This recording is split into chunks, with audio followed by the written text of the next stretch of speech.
Welcome to the March, let's see, what is this? It's March 2025 LAPPG meeting.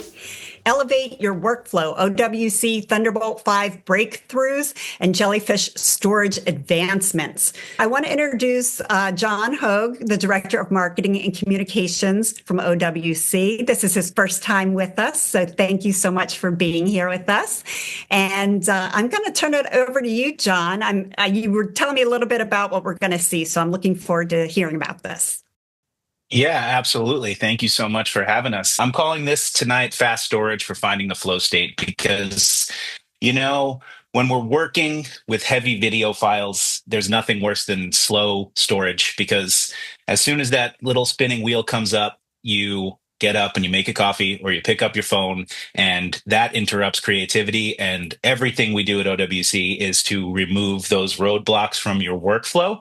And that's where Thunderbolt 5 comes in. So talking about video, the video creation landscape is constantly changing. As we know, there is higher resolutions. We're up to 8K and even 12K in a lot of cases, with more color in each frame. Notice that number up at the top there, 4.8 gigabytes per second. So remember that because we're going to be talking about that transfer speed later. More frames in these video files. So those require speed when you're dealing with these files because post-production workflows, they demand high performance. Time is money. We all know that. And we don't want to waste any time because we don't want to waste any money.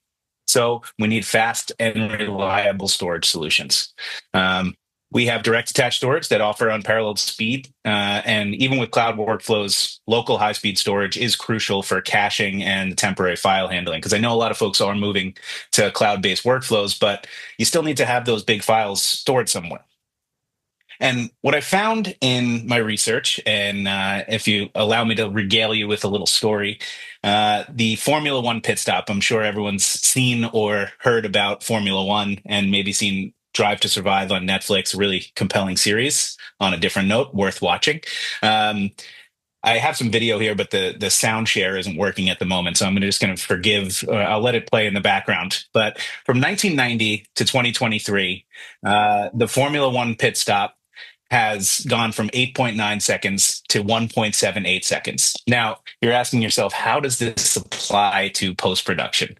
Outside of getting a job on Drive to Survive as an editor, I would say at first glance, it really doesn't. But these pit stops are where the race is won.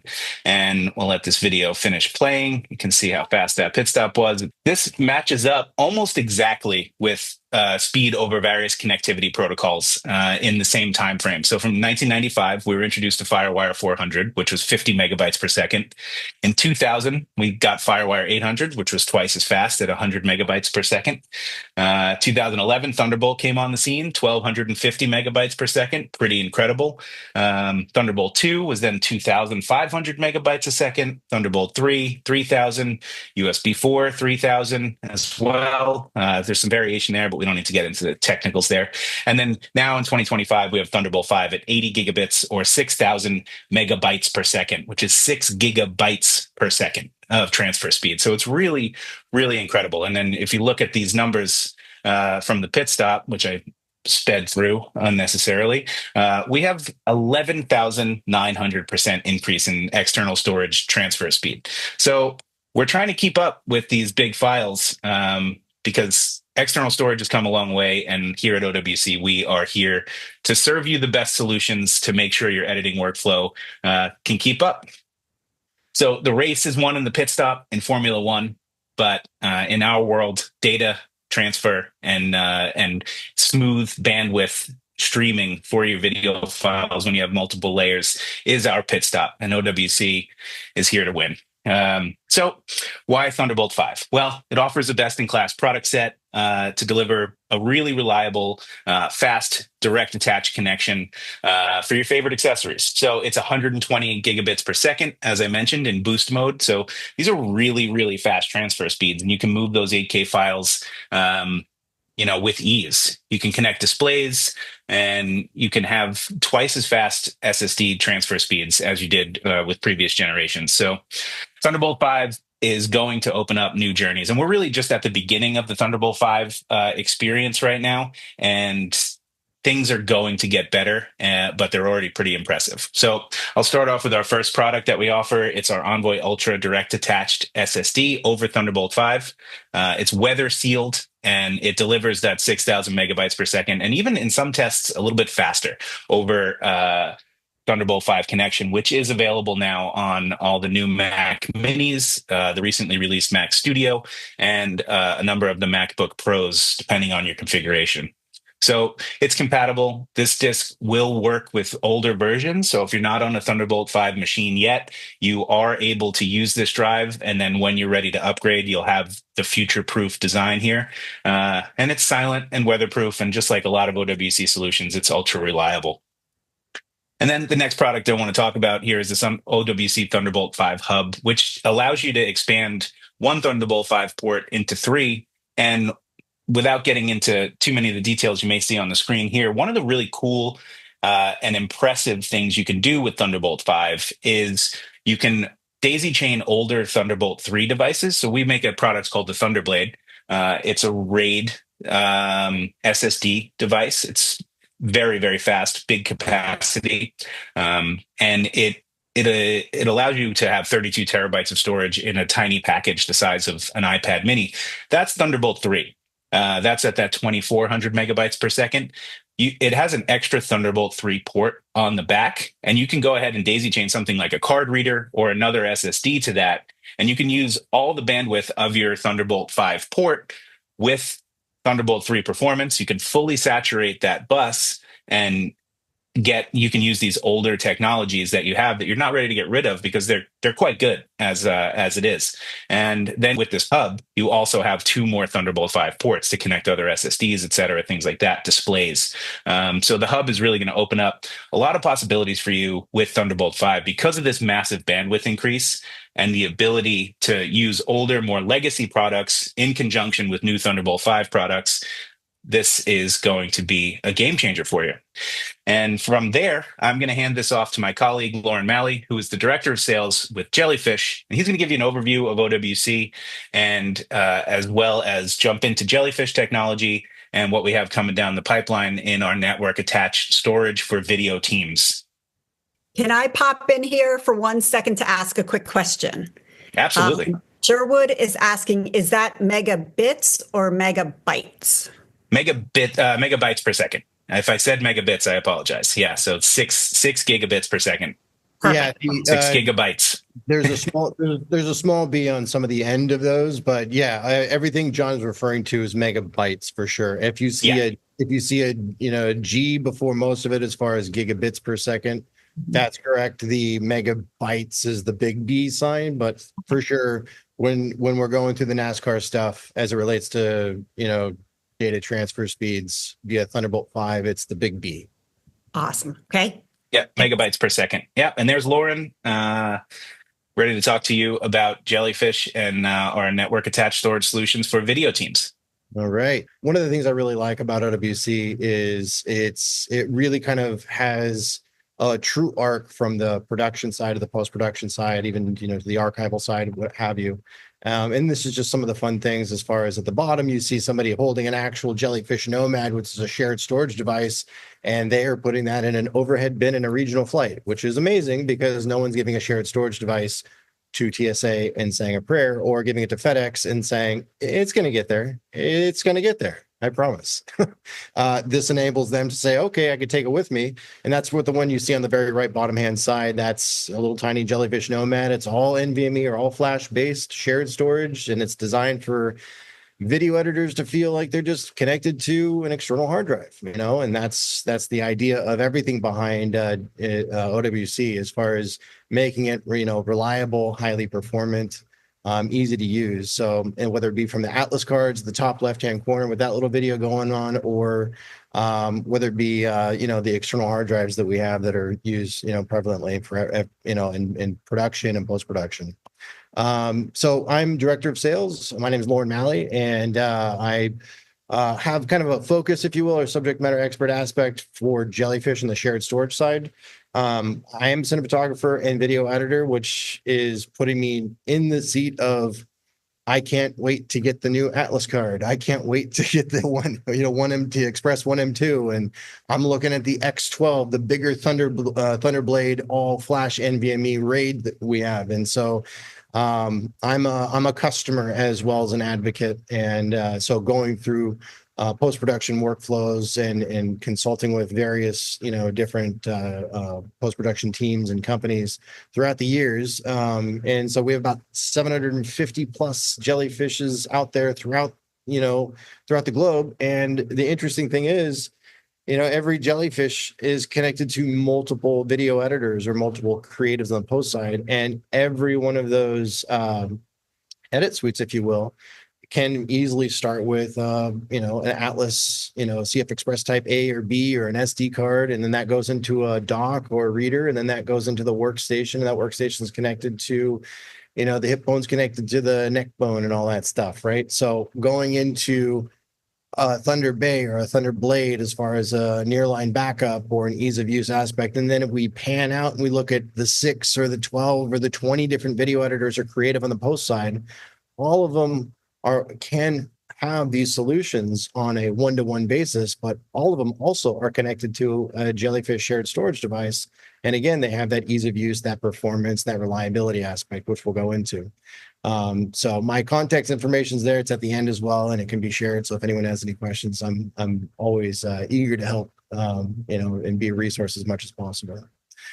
So as far as performance, reliability, and ease of use goes from OWC, and if you look at the capture, create, and collaborate aspect of it, we start with the cards, right? That's where it all kind of begins as far as we're capturing on our Reds or our Sonys or our Aries or what have you, and that's got to go somewhere. And so on those SD cards, the CF Express type B cards or A cards, we have to make sure that they are fast enough and even faster than the fastest ability to write all of that media.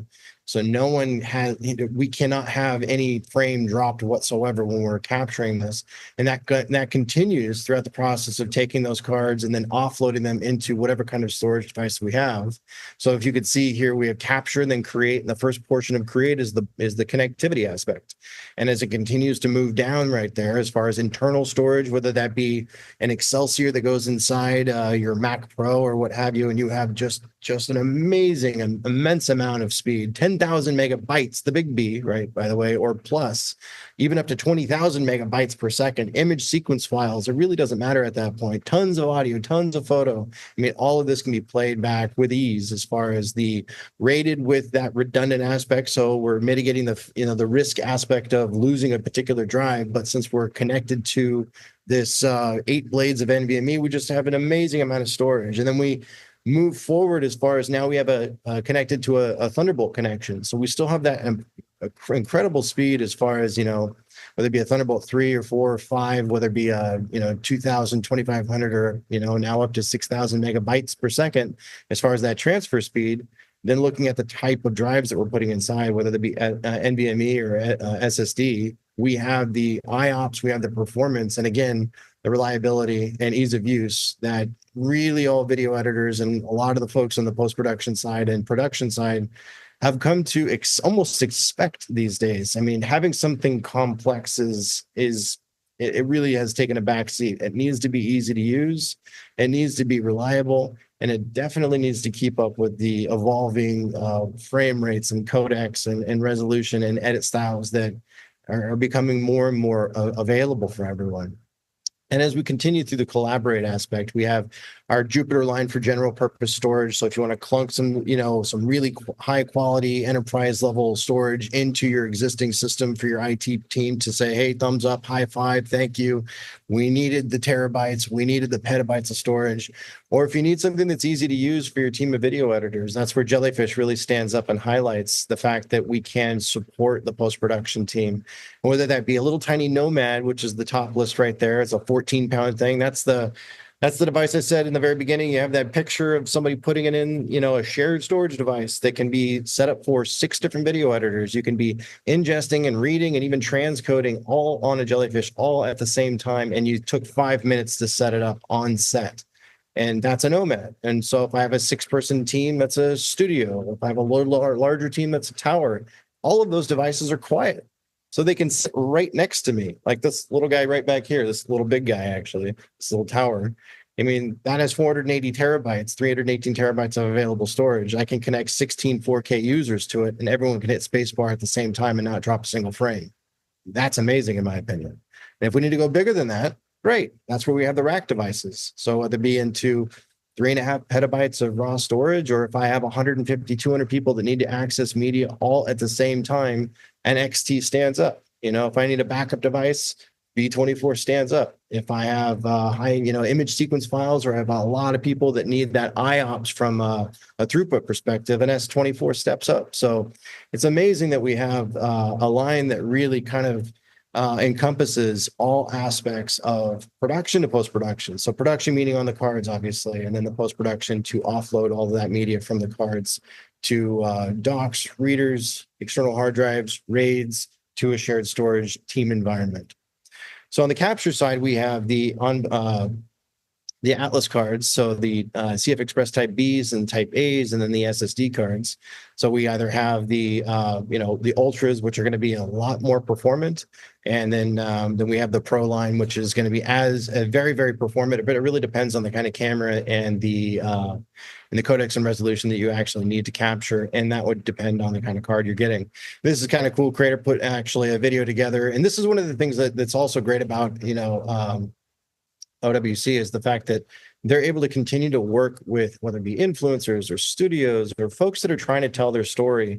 And OWC continues to look for opportunities to support them, and then work with them, and then capture what their story is and how the solutions that we're continuing to manufacture and create as it stands at that, at the bottom there, performance, reliability, and ease of use, and how it affects their daily routine, and how it really kind of augments their ability to get their work done in a more efficient manner.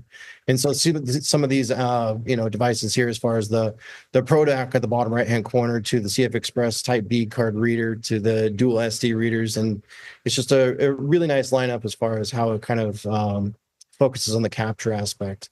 And then the create, as far as there's the Envoy Ultra that Jon was mentioning a moment before, up to 6,000 megabytes per second. And then we have the Express 1M2.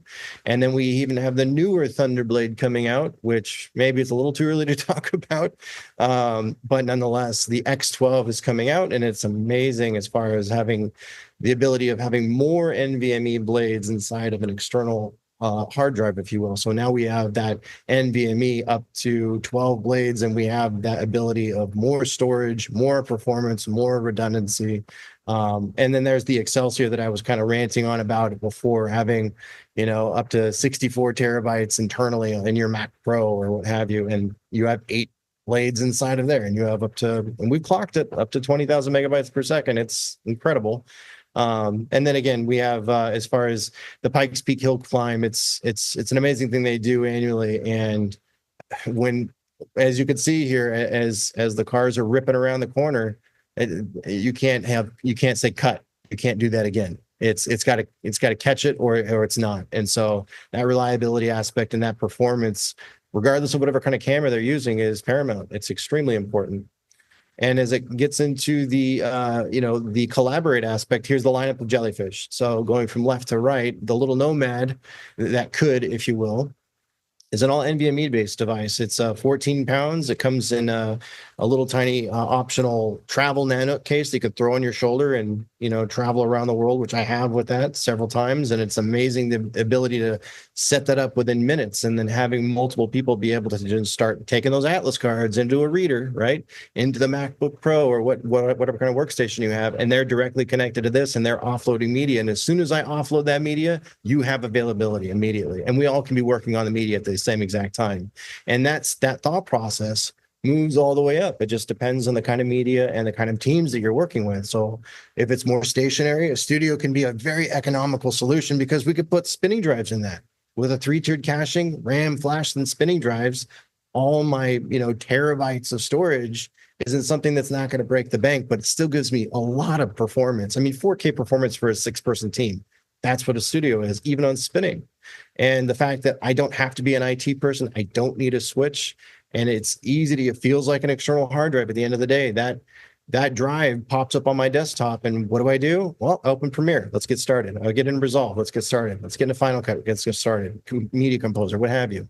And then we go into the larger ones, right? We go into the B24 from the top up. That would be our backup device, or R24, which is a really great workhorse that goes up to 3.5 petabytes, and then we go into an S24, which is a new product that we're launching, and it's all flash based, and it's got 6,500 megabytes of aggregate throughput, which is a lot as far as a shared storage device.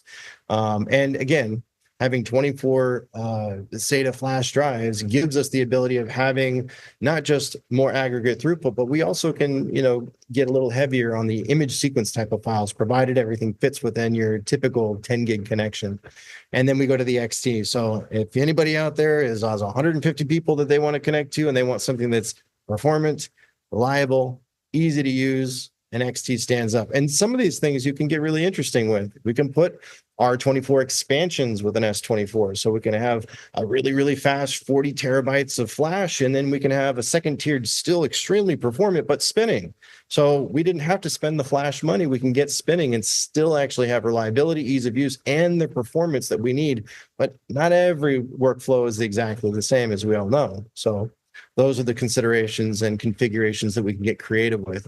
And the neat part about it is we actually have a little builder. I'm not sure if anyone's ever seen it, but the OWC allows anybody to go through and literally just go in. It's like you're kind of putting together a car online or something like that. It's just an easy to use. I want the Nomad, and I like that amount of storage, and I have 4 video editors, and okay, it comes with this kind of software. Great. And at the very end, you can figure out some efficiencies as far as, what you're currently doing right now.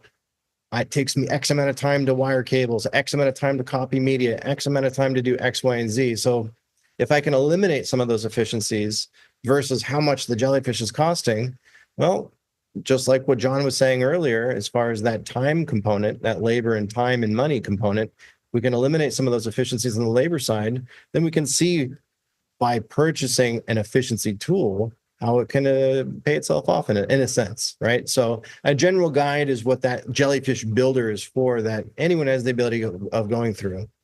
And then is some of the neat things that, we've been a part of in the past. We weren't, as far as Jellyfish goes, it's behind the scenes, right? It's a supportive, component, a solution. Some of it's either, a chalk ton full of clients that we have that all have been able to take advantage of shared storage in one way or another. So whether it be Eastman School of Music or Zillow, to Advent Health or Atlantic Records. So, Atlantic Records has the Jupiter shared storage device, and then Blackstone has the Jellyfish, and then even, Frame.io has a couple of them, kind of a thing. BBC Studios is, they have a lot of different Jellyfishes. And so whether it be documentaries, or whether it be interviews, whether it be YouTube, whether it be, Yes Theory is a good example. They have 10 million subscribers, and they have 6 different video editors, and they're all editing in 4K, but they're constantly taking all of this material back to their place in Venice and putting it together. And they have to do it, in an efficient way, without anyone really needing to be an IT person. They still need to edit, just if they were working on an external hard drive. They need that ease of use aspect. They also need the performance aspect, and they need the reliability. They can't be scratching their head or going, oh gosh, this thing is down, what do we do? They need something that's going to be able to consistently work for them. And so that's essentially what a Jellyfish is enabling the post-production teams to do. And so, like I said, in the very, early on in the presentation, it kind of starts with the beginning, or the end starts with the beginning, as far as you want to consider it. So when we go through talking about what makes the most amount of sense, not just from a Jellyfish perspective, but, an external hard drive, from a card, from a dock to a reader, to a RAID, to what have you, it all starts with, what are you doing, right? What's the project? What's the event? What's the client need? Whether it be a marketing thing, or a doc, or a long form or short form, or for social media. All of these things make a big difference. And so understanding from a camera codec, what camera are you recording with, what kind of codecs if you don't know, you don't know, but it's I think good hygiene, good medicine to understand what you are ultimately going to be working with on the post-production side. On a mathematical basis, it can make a major difference on, one larger shared storage device or more of a lean and mean type of shared storage device. So these are some of the aspects in which we like to go over with every single person looking into any type of device. Obviously, very much relates to what we do on the Jellyfish side from a post-production as it relates to shared storage, but understanding the frame rate and the resolution, what kind of editing software they're working on, and what type of workstation that they have. Some folks go, well, we have this amount of resolution, we have this kind of codec, we have this type of edit style. But maybe your MacBook Air can't handle a 4K timeline in Premiere when you have your A cam, B cam, and B-roll, or if it's in a multicam edit or something like that. Those are the aspects in which we try to be holistic about, and the fact that, if we're well-rounded, we can understand where it starts. We can understand how you're able to work with it on the post side. And some of the videos that we put together on the, certain software we have. So we have a little piece of software called Connect. It enables you to go and find the port you're connected to on the shared storage device, the Jellyfish, right? It finds the port you're connected to on your workstation, and it goes to the back end and it sets up your really fast 4K connection, if you will, right? Sets up the static IP, subnet mask, MTUs, full duplex, all the stuff. If I just said that stuff and you're going, what? Exactly. That's the Connect app's job, is to do all that stuff for you. And if you want to ever go and create a new user, really quick and easy. If I want to go and tag media, create a library for myself, really easy to do. If I want to go and even use the Jellyfish to go and find the clips that I've tagged and say, you know what, that's a bunch of 8K stuff. I need some proxies, or I need a different type. We can use the Jellyfish to even transcode it for us and task the Jellyfish to do that stuff, so we're not holding up a workstation or having to get in a media encoder to do so, or Resolve to do so. So it's just part of what we try to do when you get a Jellyfish is we provide this walkthrough, this onboarding, so that way no one's ever suffering in silence. We look at every person buying an external hard drive to an Atlas SD or a CF Express Type A or B card, to a reader, to a dock, to a RAID, to an internal drive, to shared storage. We like to be a partner as much as possible. We always like to be very, very helpful. We like to be a resource as much as possible, as much as you would like us to be. Anyways, as your production and post-production continues to evolve, we want to be there for you. We're here to help. And as far as anyone who's interested in talking about anything, it doesn't have to be a Jellyfish. It could be Envoy Ultra, the new thing that just came out, or the X12 that's coming out, or the best SD for your your DSLR, or whether it be the latest Red camera working with a CF Express Type B card or something like that, right? Or the Barano working with the Express Type A cards, whatever it might be on the production side, the post-production side, as well as networking, as well as security, as well as remote connectivity, as well as the other aspects and choices. There are so many out there. We like to be as helpful as possible. So, take my information down. If you're interested, feel free to reach out. Happy to be helpful if I can. And we're quick to let you know if we know it. We're also quick to let you know if we don't. Fortunately speaking, we have so many great people at OWC that, we can always get the answer if we don't have it, and we'll be forthright in that aspect. Other than that, that's the general gist. So thank you so much for letting me go through the basic presentation there, Wendy and Woody. Awesome. Thank you so much. We have a question from Gary Robinson. How does Jellyfish deal with Avid Media Composer bin locking? Yeah, bin locking is an Avid way of, if anyone doesn't know what bin locking is, it's a way for folks to be working in the same project at the same time. With bin locking and Media Composer, they've locked it out, pardon the phrase, to just be on, say, an Avid Nexus or what have you, on their particular hardware. Hedge has acquired a company called Mimic, and Mimic is a really good way to enable third-party shared storage to work with Media Composer. So if you do have multiple people that actually want to work within bin locking on third-party shared storage, so you're going, I want to actually use, the Jellyfish ease of use and the high performance and so on and so forth, and I need to be on the Media Composer, as far as our DNX workflow, what does that look like? That's how we would go about it. That's how we would recommend going about it. anyways. Awesome. Thank you so much. Let's see. We have another one from Julian. Would you use Jellyfish NAS for archival purposes? So it depends on what your definition or needs are on the archival side. So obviously we have LTO, which would be the tried and true, or at least the most notable for an archival solution as far on the on-prem side, right? Or we have a cloud, right? So for instance, if you wanted to use a Jellyfish for archive, which we do have clients that have just said, no, I'm not doing LTO. They've had bad experiences. I've even heard, rooms catching on fire of LTO. It's literally, and it's, it wasn't my room that caught on fire. It was the client said that he had a room that caught on fire. Nonetheless, they've purchased the B24s, right? Which is a more of an economical solution. It still provides all the ease of use. It still has a lot of performance there to it. But that would be a really good solution as far as on the Jellyfish side. There's also the Jupiter side if we wanted to go in a just more of IT-centric fashion, if you will. And then you can go to an LTO. Like a LTO Archive Pro that OWC offers, or you can get any kind of LTO device. But yeah, I mean, it's either going to be nearline LTO or cloud from my perspective, anyways.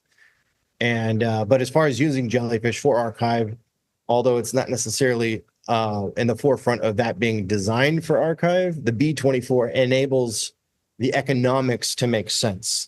On the budget side, right? So we don't need something super, super fast. We don't need the jet engine. We need to be able to store all this in the trunk kind of a thing. That's where B24 can come stand up and be a good solution. A huge thank you, Loren, to you and to Jon. I know Jon had to get going to do something. So a big thank you to both of you. Thank you to OWC in general. I think you all know at home that Woody and I use OWC all the time. We've been using your stuff for years, and your customer service, and just like the ability to get answers, and it's wonderful. So we're big fans. And I just thank you so much for taking the time. I'm watching on the chat other people who were basically saying the same thing. You guys are awesome. We can't be more honored to be a part of the community, and more importantly, continue to support it. So thank you so much, Loren. Catch up on some past meetings. We have I think it was our November meeting with Mary Plummer, who's always a wonderful presenter. She discusses the new Fairlight features in DaVinci Resolve 19. So if you missed that, be sure to check it out on our YouTube channel. Also, click the notifications so you know when new ones come out. And be sure to connect with us on Facebook and Twitter, as well as LinkedIn.